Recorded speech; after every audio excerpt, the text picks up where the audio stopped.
Please. If you would help cooperate with Eva Lewis and myself, we'll be on either side. We are streaming this, and the questions need to be put into a microphone. So if you'll just hold up your hand, we'll get your microphone as soon as possible. Thank you. Thank you, Joe. And let me also welcome you. I'm Tom Griscom. I'm on the Board of Regents, and I have chaired the Presidential Search Committee. So thank you for being here and spend some time with Dr. Flora Tydings. I will also add one other thing to Joe's instructions. When you are handed the mic, would you please state your name and whether you're a student, faculty member, staff member, or just somebody in the community, just so that also, because I think it helps Dr. Tydings know who you are, but also I think for those who are watching this via the streaming, that also helps them. So let me introduce Dr. Tydings to you. She has been the president at Athens Technical College since 2003. And prior to that, she was the Vice President of Academic Affairs at Central Georgia Technical College. She's been a high school history teacher, and she's been in the private sector as well, and then she may share with you some of those experiences. She has implemented programs at Athens Technical College, including creating a hospitality and tourism management program.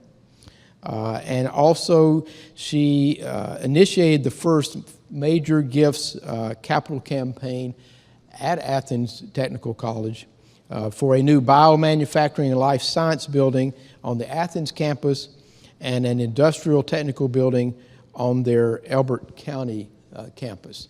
They have raised, there's 24 members now in their foundation, and they have over $1 million now that they've been able to raise. So I think that's is worth noting. She serves on several economic development boards, both for the state of Georgia and in her home county there in Athens, Georgia.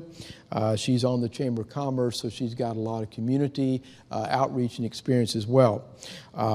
She has a doctorate in occupational studies from the University of Georgia, a master's degree from Mercer, and a bachelor's degree from Georgia Southern University. Last night we were talking about the fact that Georgia Southern used to be in the Southern Conference, played UTC, and now Mercer's there, and they play UTC. So we had a little discussion about a little rivalry that was going on.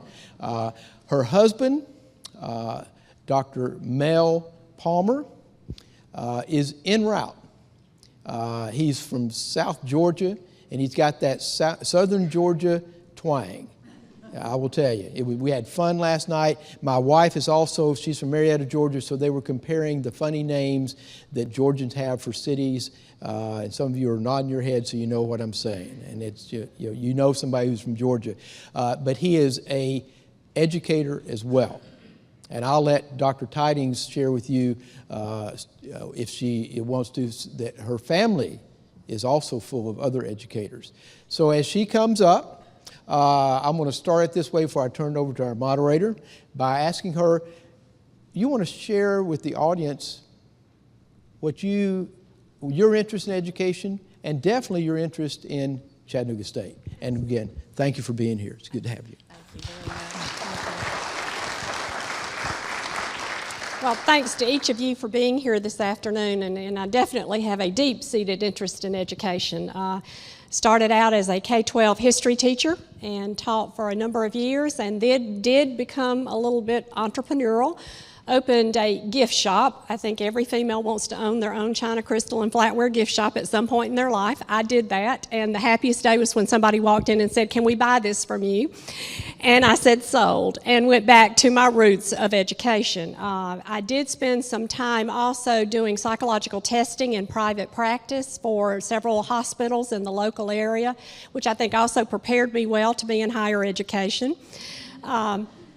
I started in the Technical College System of Georgia as a director of curriculum, and then moved into the vice president for academic affairs position, and then was lucky enough in 2003 to be selected as the president of Athens Technical College. It has been a wonderful organization to work with, and I've had several people ask me over the course of the last few days, why have I decided to leave Athens Technical College? And I will tell you that that is not an easy decision. We have got a lot of great things going on. There are a lot of great people that work there, but when I looked at the opportunity that Chat State held I felt like it was an opportunity for me to grow as an educator, to grow as a person. There are so many good things happening here. I felt like that I had something to contribute with my background and that the skill sets matched up well. As I looked at Chattanooga State and researched it quite heavily, looked at Chattanooga and made the decision to apply for the position, I was very impressed by what was happening. And yesterday, that's what I would have told you was the reason why I was applying for this job. But after being here yesterday and today, the real reason why I feel like I am now compelled to continue to apply for the job is because of the people. The people have the passion, and it's very evident here that everybody has that community college spirit. You care about what you do, you care about your students, and again, that's an environment that I want to be in. So, open it up for questions if there's anything that you would like to ask of me. Thank you. No. Well, I'll ask a question. So it's going to be a boring question, but could you tell us a little bit about how you have done or feel budgeting is done best, the process that you might follow, and how resource allocation decisions are made on your campus? Mm-hmm. We do a building budget process. We do this electronically, where every person on the college puts input into the electronic process. They know how much money they're going to have, and then they build the budget based on that. And then when it all comes together, it goes from faculty to dean to vice presidents. Then we sit down and determine, are there areas that we need to tweak? Did somebody actually need more in a certain budget area? Are there areas that we can give more money? But it has to be an entire college process to build the budget as we go through. Being a state agency, and as you are too, a state institution, we know pretty much from year to year what we're going to be given and what we're going to have to work with. For any other funds that we bring in, then we look at how that's going to be allocated based on resources and the best use possible for that. But getting strategic input is most important.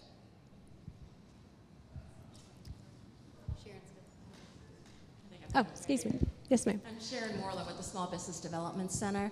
And are you involved with the Small Business Development Center in Georgia on both the domestic and the international level? Yes, we have been very involved with the Small Business Development Center, particularly in the Athens area, where they're very active. Being as accessible as we can to small business, being there and being ready for businesses to be their resource is very important for us. I think it would be here. That's another mission and arm of the college to serve that constituency. So I think it's very important. Hello, I'm Wanda Gocha Johnson. I'm from Disability Support Services. I have a comment and a question. My comment is, you look good in red. And go Dogs. No. I was going to say go Delta, but okay. My question is, well, I'm in Disability Support Services. So my question is, in your current position, what is your experience in making sure the college is in compliance with the ADA and making sure everything, our programs, our websites are accessible to all students and students with disabilities especially? Well, that is a constant. I mean, you have to make sure constantly that you are meeting that need, that you are doing what students need when they come onto your campus, that you have a campus that is accessible. We do actually have an EEOC visit coming up, so we are actually rechecking that list more accurately than ever at the moment. Again, we are an open access institution, and all students should have what they need when they arrive on campus.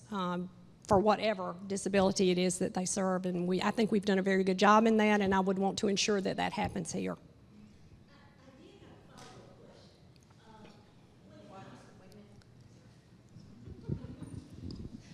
When it comes to purchasing software that is not accessible, what is your position on that? It has to be accessible. We have to figure out how to make that accessible. Okay, and if it can't be made accessible, do we purchase that software?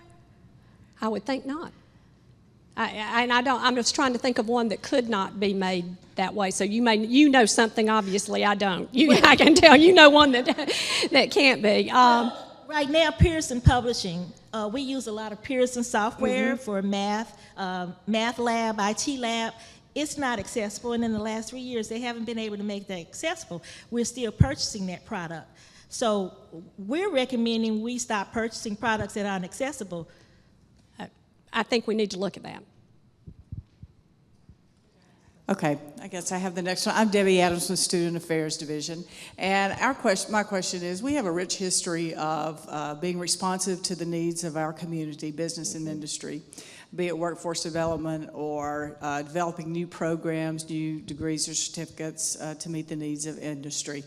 What are your thoughts on the role of a community college, and if you'll give us some example of some partnership that you may have developed in the past?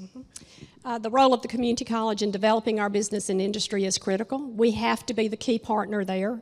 Companies are looking for that relationship when they look at an area to locate. Students need jobs when they graduate. It is our mission to help make sure that we bring those companies in. So working hand in hand with economic development is very important for us. Experience that I've had, and I've been very fortunate to be able to work with both Caterpillar and Baxter to get them to come into the area just recently. There are many other companies that we have worked with to bring in, and also Herring, which is a German company, is located to the Athens area. I tell the economic developers from the state, from the Chamber of Commerce, from any of the other companies, when we have somebody coming to look at an area, use me. Use me as a resource. Call me in, let me tell them what we can do for them. And I've heard today what you have here, you turn on a dime to develop what that company needs for you to be able to do, and that's critical. And so thank you for asking that question, because it's a very important mission of what the community college does. Hello, I'm Michelle Olson. I'm the director of our educational outreach programs, which includes the Student Support Center and services to adult students, veterans, and those that are receiving workforce development funds, such as WIA and TAA. First, it's nice to have another Bulldog on campus. You will be in the minority, but not alone, so that's good. So my question is about student support and student success, and I noticed that you Athens Tech is an Achieving the Dreams campus, and so with that being said, what implications could that have for Chattanooga State? And well, I guess that's it. Just if you could give some examples of what you've learned from that and how you could bring it to Chattanooga State. And yes, we are in Achieving the Dream. This is our 4th year being in Achieving the Dream. We were the first college in the state of Georgia to be accepted into Achieving the Dream. And I understand from the chancellor yesterday that there are 2 colleges in Tennessee that will join Achieving the Dream this year, and that money was put aside for them to do that. It is very expensive. It is a costly initiative to join, but we made a conscious decision to do that because we felt like the benefits were well worth the cost. Over the course of 4 years, I still feel that way. What it helped us do was to look at the data in a way that we had not previously looked at the numbers. It helped us to shift some of the things that we were doing for students, and I think we are all like this, that most of the time we really believe that we are doing absolutely the best job that we know how to do, and then a different light comes on and you're able to see, well, maybe I wasn't doing that to 100% capacity. Maybe there is a better way to do it. Achieving the Dream helped us do that. It did help us get funding from some other outside sources. Because we were an Achieving the Dream college, we were able to apply for some grants that we had the data available for them to see the achievements that we were making for student success with advisement, with our Student Support Center, and encouragement for students. So it has helped us greatly. Thank you. Hi, good afternoon. My name is Mark Newts, and I'm the Dean of Allied Health and Nursing. And I was wondering, as you know, that nursing and allied health are very high-cost programs. What experiences do you have with high-cost programs, nursing and the allied health programs, and your philosophy on supporting those programs? They are absolutely critical, again, to the mission of what we do to support our communities. Those are some of the most important jobs in the hospitals and the healthcare settings in which all of us will partake at some point. We want to have well-trained and well-educated individuals filling those jobs. Getting community support for those programs from our healthcare system is the way that we have worked in cutting the cost on some of those programs. They are high cost because of the faculty ratio. And that's just the way that has to be. But it's also very rewarding to know that this is the quality of nursing that you're turning out. We have talked before in Athens that if everybody that was trained at Athens Technical College at the regional hospital walked out for a day, the only people left standing would be the doctors, just about. So we know that we're having an impact. We know that we make a difference, and I know that's true here. So it's a cost that has to be incurred. My name is Keisha Caldwell, and I wanted to know if you are familiar with the Tennessee Promise, and if you are, what type of impact do you think it have for us at Chat State? Yes, I am familiar with it, and I think the impact is, it's going to have an impact yet to be seen. This is the first year, so I think the applications have come in. We don't really know yet what that enrollment's going to look like, as everybody's, I think, sort of tenaciously awaiting what it will be.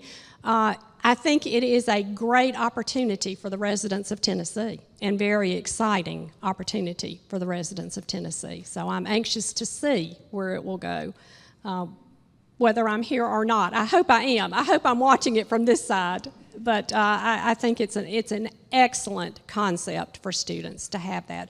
To bring the awareness to students that this is now a viable option for them, I think is very good. Hi, I'm Bob Jackson. I'm the Director of Environmental Safety, and go Dogs. I see there's more in the crowd. There are a few. So on paper, it looks like the ATC is similar to Chat State. What challenges do you think we can present to you that will keep you engaged intellectually, so forth? The challenges will be there. Of that, I am sure. They always exist. Yes, I do think the two institutions are very similar. I think that there are some programs here that you are doing much better than we ever dreamed of doing. We do some things better than are being done here, and what I'd like to do is to kind of bring that knowledge with me to talk about those things. I think I will definitely be engaged and motivated if I am the one selected for the job, because there is a lot happening here. It is a tremendous college with a lot of moving pieces that are excellent. Thank you. Hi, I'm Jasmine, and let's see, I'm a first-year nursing student in the RN program. So, what do you like to do for fun? I tell people sometimes I paint. That's because we've moved a good bit, and I paint a lot of walls when I move. I enjoy working in my yard. I really do. I like to get out. I like to be outside when I get home. We live on water, so I enjoy just going down and sitting and watching the water and being peaceful when I am at home. And I have a small dog that is the apple of our eye, so that keeps me quite entertained. That's about all I do for fun. That's about all the time I have left. So actually, work is kind of fun for me. So.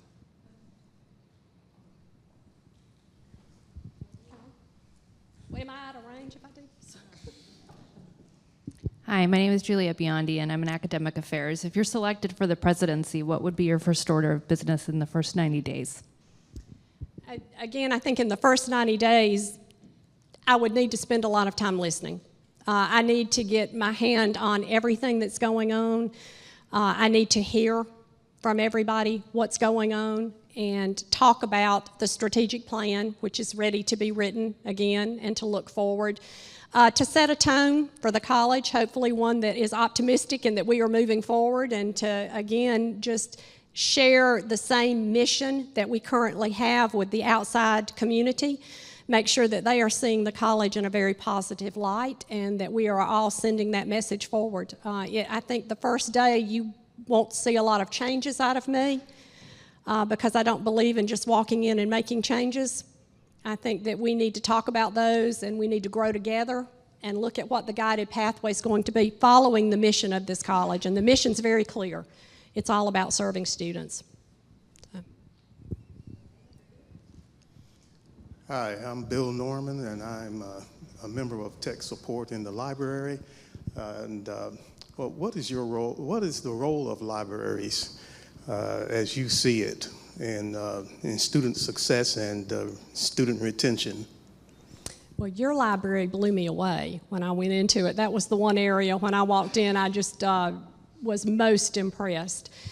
I believe that the library is the heart and the nucleus of what's going on, because students need to know how to use those resources, and the library teaches them how to do that. I see it as the guide to their current learning and their future learning. None of us in this room can stop learning, and I know each and every one of you look something up every day. We all do now, more than ever, because of technology, and that's the role. The library is not just a place to go check out a book, but it is that guide for us in our technology, in our reading a book, if that's what we so choose to do, but helping us along the way in growing educationally. And it serves not just students, but faculty and staff as well.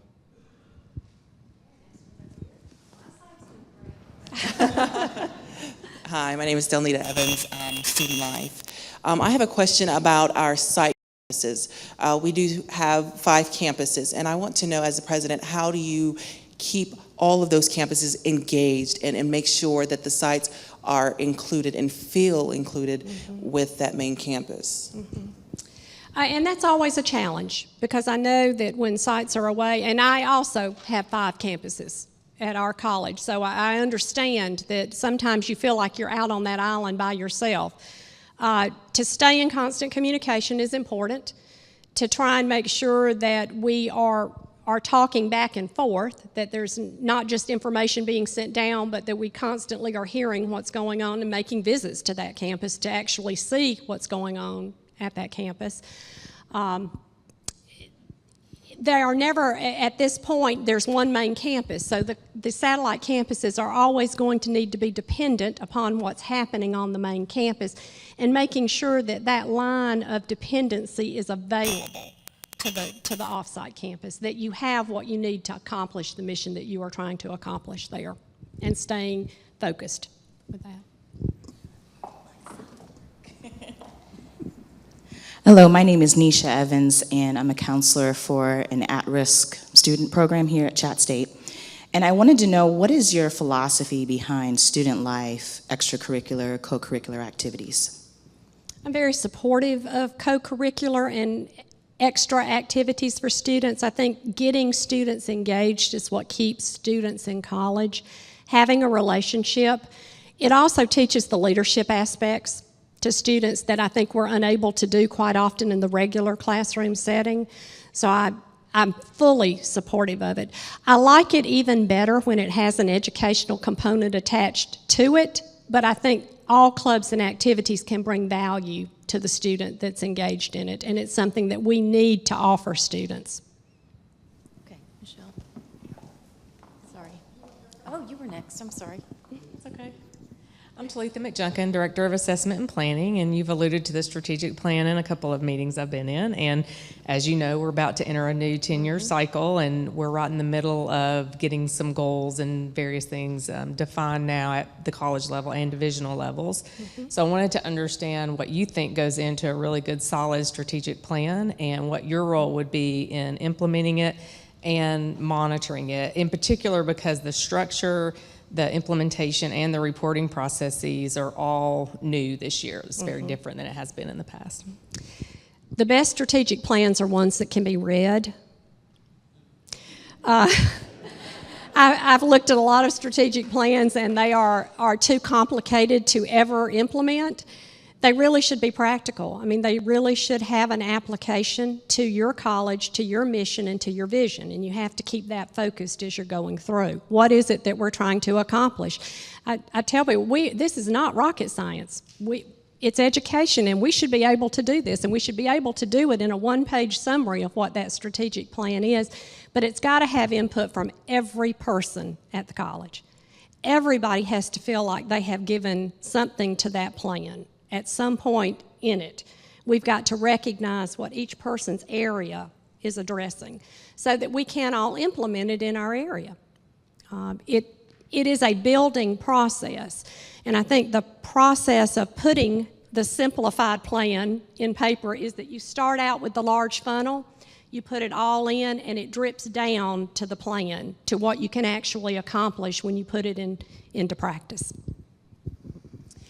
Michelle Olson again. I would like to know, you addressed Juliet's question about your first 90 days, and you certainly talked about your desire to include the whole campus in important decisions and the processes we need to go through. But day to day, what is your style for engaging faculty, staff, and students to build those relationships?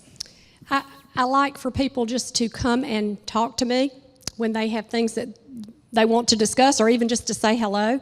I know that we have reporting structures, that there is an org chart and everybody reports to somebody, but at the end of the day, I feel like everybody should feel like they have the opportunity to come and say whatever it is that they would like to say to me, knowing that probably if it's a process that's got to be put in place, they might want to start with the proper chain of command.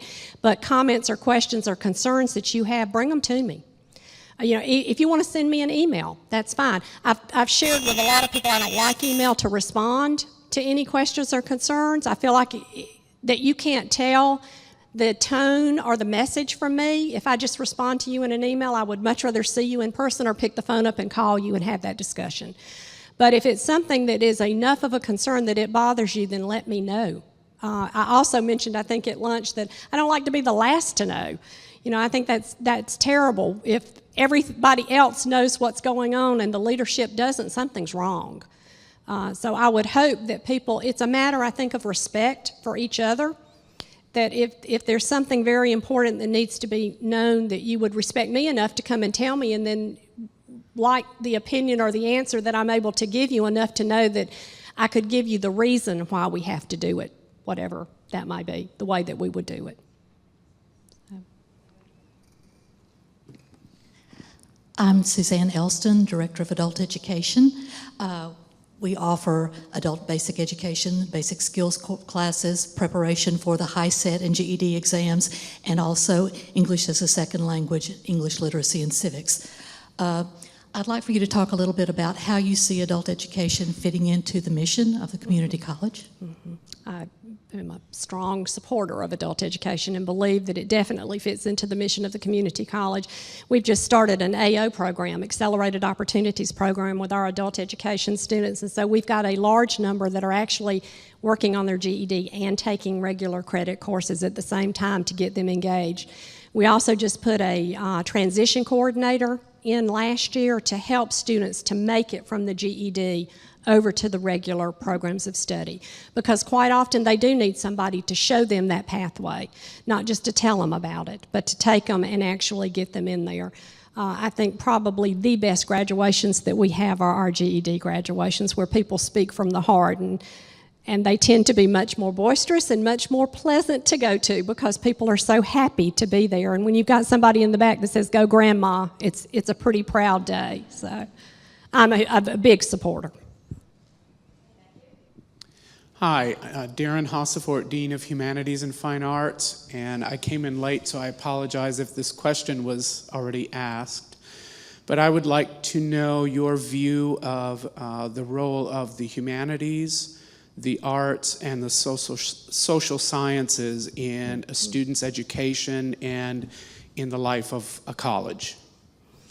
And I have talked about that with several people today. Being I won't say old, being a former history teacher, it's very important to me that we give our students a full complement of an educational experience when they come to college. We want them to know how to do things when they leave. We want them to have skill sets, but we want them to be a well-educated and well-defined person when they leave, and that they are able to take that education and go wherever it is that they need to go. And that's part of our mission. I see that as just core value to what we do.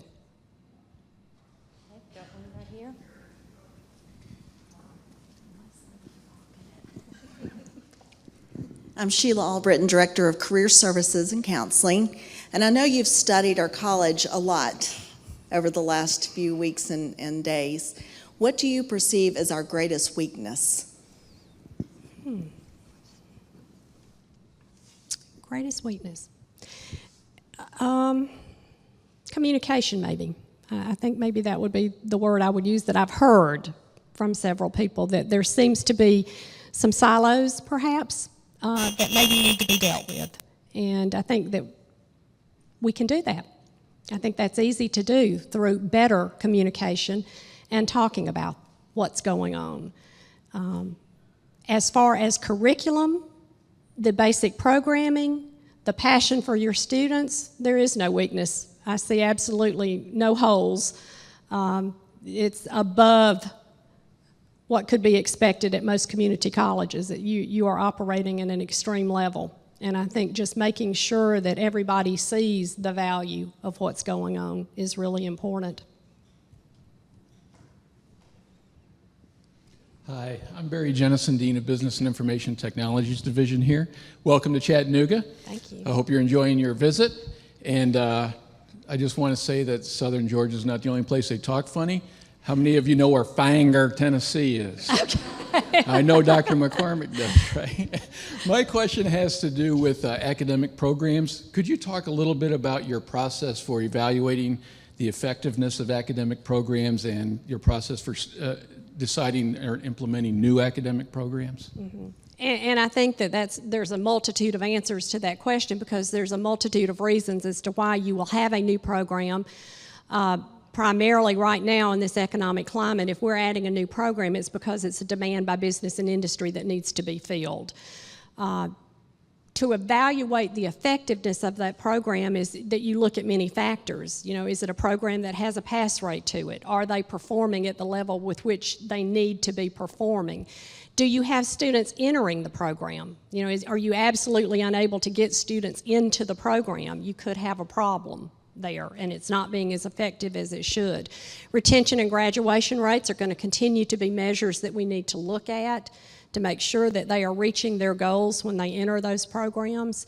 I truly believe that the success of programs usually lies with that faculty member. The faculty are the strength of a program, and where there are great, strong faculty, there are great, strong programs. Hi, I'm Brad McCormick from Student Affairs. You've been a president for a while. So what are some things that you've learned as a president? What's surprised you since you got to the role that you didn't know until you were in the chair? And what have you learned? It is a constant learning experience. I learn new things every day. I think that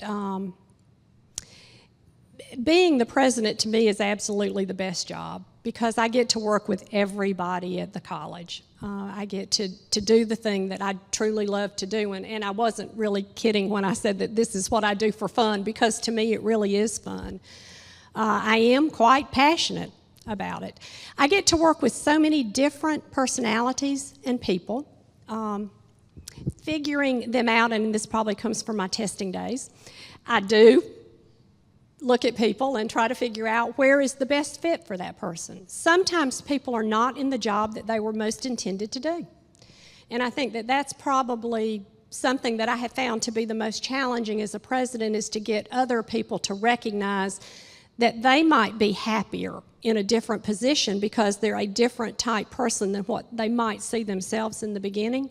But I also see that as part of my job, is to help them reach their potential as an employee and in a leadership position, so to always grow people in that direction. So it's an honor and a privilege to be a president, and I truly believe that presidents are the caretakers of the institution. We don't own it. We're just simply here to take care of it and do the very best that we can during the time that we are given the privilege to do that. Hi, I'm Sandy Rudder, and I want to know how you see the role of students in the governance of the college.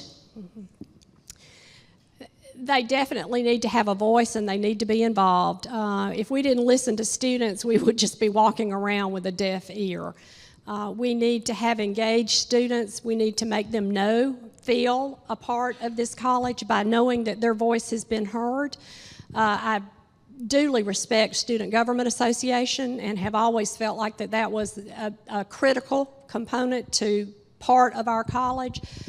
Some of the organizations that I've been able to work with and the leaders that develop out of those student organizations, I think being able to work with them and hear their voices, they can make recommendations and see things in an instant that we might walk by 10 times before we realized was an issue. And so we need to be cognizant and listen to them.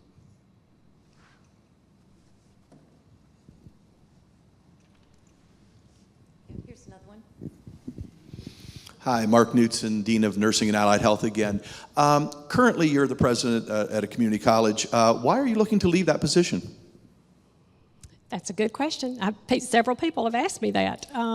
And really, it is because I do feel like I have one more opportunity within me, one more chance for me to grow in a leadership role. I thought that this was a good match for my skill sets.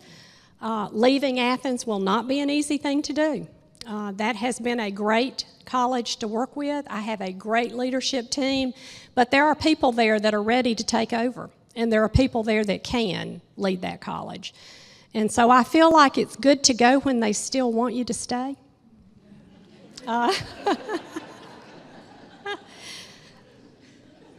So.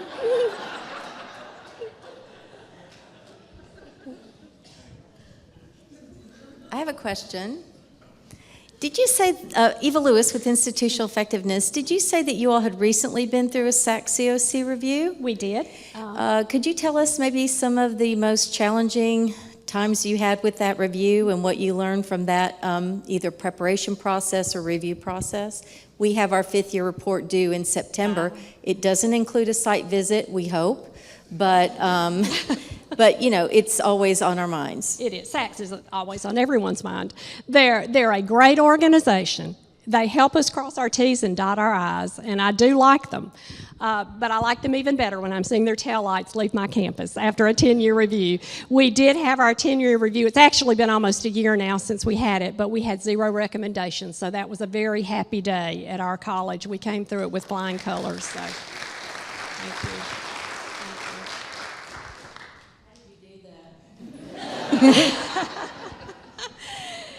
You just get organized and you keep the mission simple.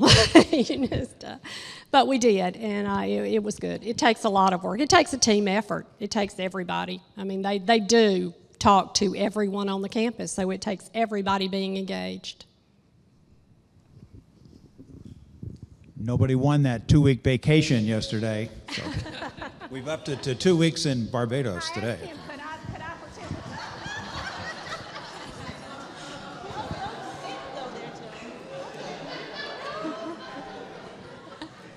Well, thanks. Now my question's going to seem very pointed. But I noticed in your cover letter that you mentioned that you served as an interim president, I think on 2 occasions for colleges during periods of unrest. Can you tell us a little bit about that and what you brought to the table? Yes, I can.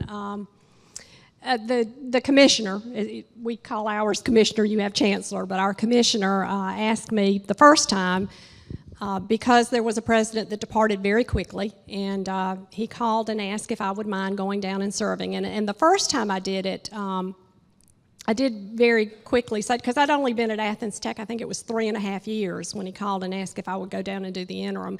And I felt like we were at a good point where I could do that, but I also did not feel like I was at a point where I could let go of Athens Tech for a very long period of time either. So I agreed to do it where I would spend 3 days at the other college and 2 days back at Athens Tech. It was a 2.5-hour drive between the two, so that was not, difficult to do.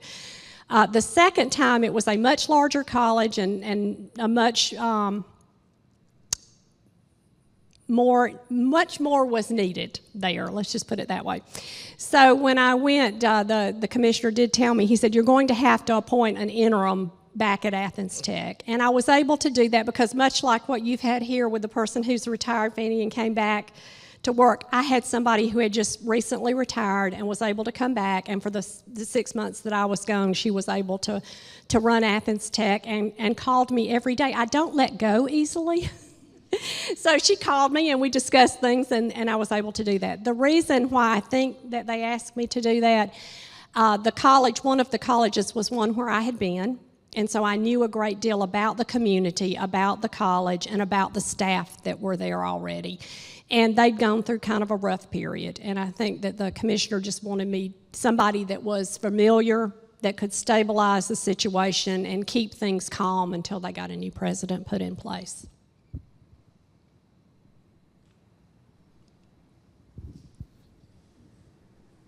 I've got another question. Eva Lewis again. Can you talk to us about diversity? We are charged with, in our strategic plan, with not only increasing the level of diversity to reflect our community, but also to narrow the gaps of achievement. And then finally, also in our faculty and staff to also reflect a greater level of diversity. Can you tell us about the challenges you've had in that area and what you might do to improve that here? Yes, I think that is always an issue in trying to attract, and when you say this, I'm thinking primarily non-traditional students in roles that we don't normally see them going in. When you think of nursing, you don't usually have a lot of males that enter into the nursing program. Welding, you don't tend to have a lot of females that go into that. So working to help promote that as an equity issue to other students is one thing that we've been doing. You know, you try to highlight the fact that females can be quite successful. You try to highlight the fact that males are needed in the nursing arena. When you're talking about racial equity and making sure that you have a good mix, you go out and you work and you make sure that you are promoting and recruiting in those areas. The faculty and staff, again, across the board, you appear to have a very well-mixed, diverse group here today, and I hope that that would continue. It's an area that I think takes constant attention. I think you constantly have to be aware of and constantly looking, are we doing what we need to be doing? Are we making sure that we are promoting and attracting the people to fields of study and to jobs that we need to here at the college?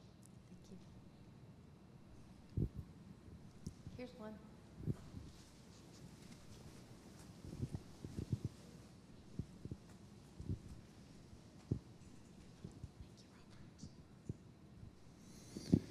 Good afternoon. My name is Robert Den.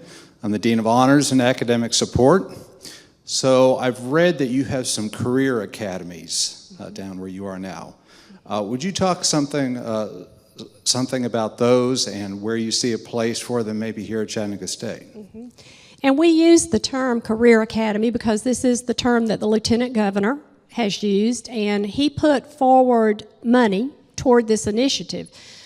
We received $3.2 million for the Career Academy in Clark County, and that was to get it established, to do the renovation on a building, and to get all of the students engaged in the pathways. We have 3 career academies. We have one in Clark County, one in Hart County, and one in Madison County, and all 3 of them look differently. They are written for what's needed within the community so that the high school that may have a different focus. Madison County has a more agricultural rural focus than Clark County does. So we work with them to make sure that we are putting programs in that are significantly in alignment with what they're doing. In Clark County, we are actually the CTAE provider for their students in high school. They've basically done away with their CTAE programs in the high school. And so students come to the college and career academy. They have to meet the entrance requirements, and they come there for part of the day, and the superintendent pays for that. So it is free of charge to the students. Do I think that there are opportunities to do similar things here? I think you're already doing many of those things here with the academies that you have with dual enrollment and just looking at ways to strengthen those relationships with our high school partners.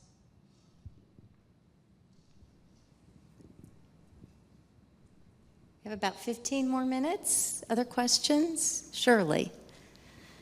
Oh, here we go. Steve, you're going to make me run.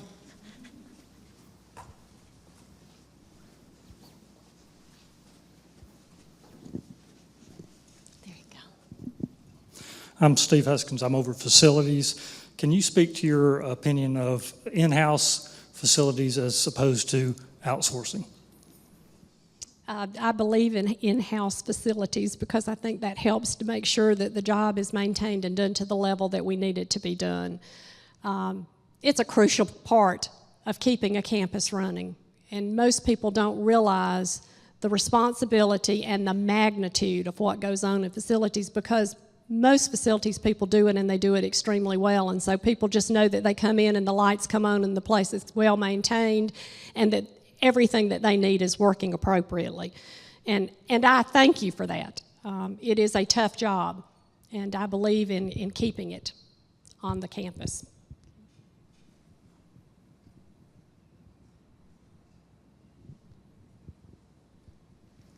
Here we go, another one. This is Keisha again. Considering the culture of the campus, what type of fun ideas do you think you could bring to help build that connection again? I don't know so much about fun, but again, I think it has to do with communication, with us spending time together, with us working together, with making sure that we are doing what it is that we need to do and enjoying the times that we are together. Again, it's a matter of respect for each other and bringing that to the campus. I would hope that would be fun for everyone. I think having social times and activities are good ways for people to get to know each other, but a campus this size, I imagine it's very difficult to have significant or social gatherings that are empowering for most people because there would be so many people there. But I think making sure that everybody is working in an environment where they feel happy, content, and pleasant, I think is the most important part. Going to the basketball games? Does that? Oh, here we go.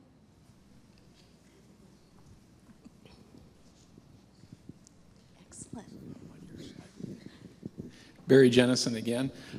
Could you talk a little bit about the challenges that you've run into with keeping technology current on your campus? I think that's a challenge for all of us.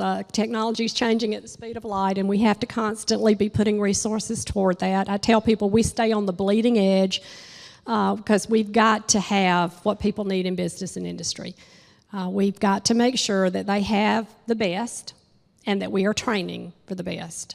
We also need to make sure, and one thing that I have noticed sometimes with community colleges is sometimes we can get ahead of the community, and we've trained people for instruments that they don't even have out in industry yet, and then people go out and they're stymied because they don't actually have that in practice. So we have to make sure that we're doing that we are balancing it with what's needed in business and industry, but that we have what students need to be successful. Hey, Talitha again. Can you give some examples or offer some ideas about how you would disseminate data widely so that it could be immediately used and incorporated into plans and that sort of thing? And I'll talk from experience. The way that I am accustomed to disseminating data is that I give it to each vice president who gives it to their division, and then their division would share that with their deans or directors. And it's talked about, and then they'll come back to me and say, this is what we're going to be doing to address the data that you've given us. This is how we're going to look at that. There's not a lot of other data that I would send out directly, I think, from my office to the entire group, because most of the time it is very program specific. So it needs to be filtered, I think, to be utilized the way that your area is going to need to use it. I don't like to just give people a lot of data that's not meaningful. If I give you something, it's because I want you to be able to take it and do something with it. One other way that I may use data is in a presentation. If I'm trying to show the college-wide results, then all of the data would be done in that way, as I give a talk to all of faculty and staff to talk about where we are, benchmarking where we are with our data.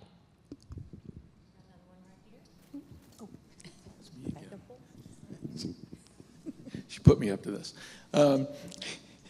I have a question about your experience in the Georgia system or their system with implementing prior learning assessment for students and implementing that into programs.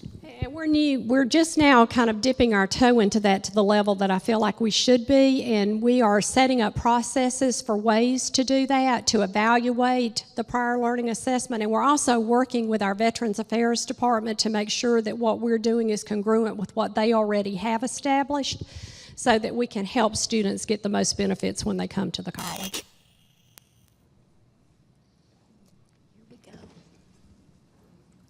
Suzanne Elston again. I have a question about international outreach. As you are probably aware, Chattanooga has quite diverse population. What is something, can you tell us about your ideas and experience in reaching out to the international population, making giving them access to the college, not just at the college level, but also in bringing up our beginning English language learners and making a pathway into the college for those students as well. Yeah, I am a strong supporter of our international partnerships and relationships because I think, again, it helps build that experiential learning for students. Athens Technical College, in partnership with Atlanta Technical College, actually was working with King Faisal University in Saudi Arabia to develop curriculum for them. They sought us out because of some other things that we had excelled in, and there is an American Saudi company, Saudi Aramco, in Saudi Arabia that they needed workers trained for, and so for 4 years we worked with them to develop the curriculum, and we were actually running the college for them. We were going to get it COC accredited, and then for many reasons we decided, rather than going through that arduous process remotely, we decided to hand off the curriculum to them, and so King Faisal University is actually teaching that curriculum to their students now. Another partnership that we've started this past year is with Ireland and the hospitality and culinary programs there, so that there is an exchange opportunity for students in those programs and that they can study international hospitality and culinary as well. Those are just two. We also are working with the University of Georgia on a Portuguese language program. Hi, I'm Laquita Sewell, Director of Records. What are your feelings about professional development and the importance here at a community college? It's extremely important, and I hope that everybody feels that way about it, because I do think we have to continue to grow and to learn.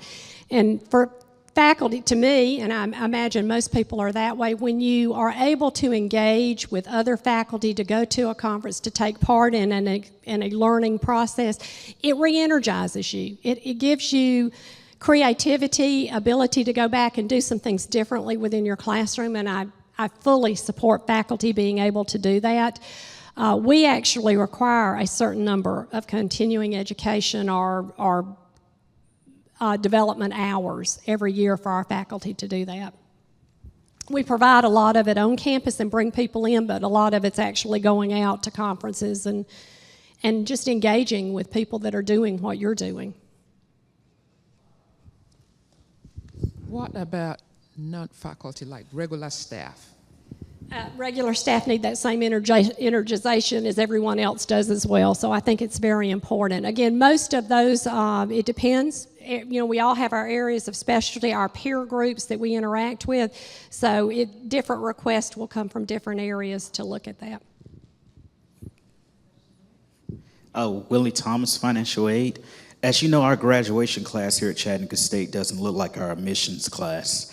And I was trying to see what are some things that you would do as president to help with retention, to make sure people who are actually getting admitted here at Chattanooga State actually finishes. Mm-hmm. Retention is a college-wide problem that it's the responsibility of every single person at this college to work on every single day. When you look at the research, the one thing that most people will say across the board that makes a difference in retention is a relationship that is established with somebody at that college. And that's why I say it is up to every single one of us to make sure that we are doing what we need to do for our students to get them through that pathway. We have to put in formalized processes to address it, because if we just leave it haphazardly and assume that it's happening, it won't. But we need to make sure that we're touching it, that we're talking it, and we're walking the walk every single day for our students. Cormick, and I'm the Provost and Vice President for Academic Affairs. And will you explain to us what technical college means in Georgia? It is different, a little bit different there. We are the community college system in Georgia. We're just not called that. And so quite often when people hear that I'm from a technical college, they don't understand that it is the full complement of a community college. We do the same things you do on a daily basis. We operate the same way. We have technical divisions. We have our transfer programs that go to the university system. And we operate with our GED programs and with all of our other special pop programs going on. So it is the same, we just have a different name. Thank you for asking that question, because quite often people are not sure what goes on in Georgia. We have time for one more question. Anybody have a burning desire to ask a question? Would you like to make some closing remarks? Well, I just want to thank you all for sitting through this afternoon and listening to me. You all have been most gracious as I've been able to walk around today. I've enjoyed meeting every one of you. I thank you for your time, and I hope that I will see you again. Thank you. Thank you very much.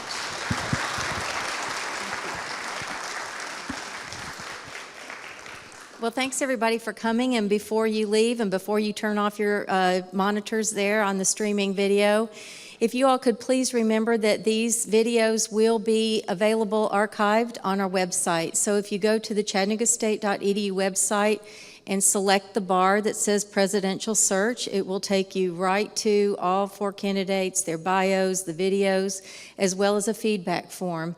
And I found out today that those electronic feedback forms will be open through Wednesday, close of business Wednesday, so please don't forget to fill that out, make your voice be heard. We have been assured by the Chancellor that he will read every one of them. So it is important that you let people know what you think and encourage others to do so as well.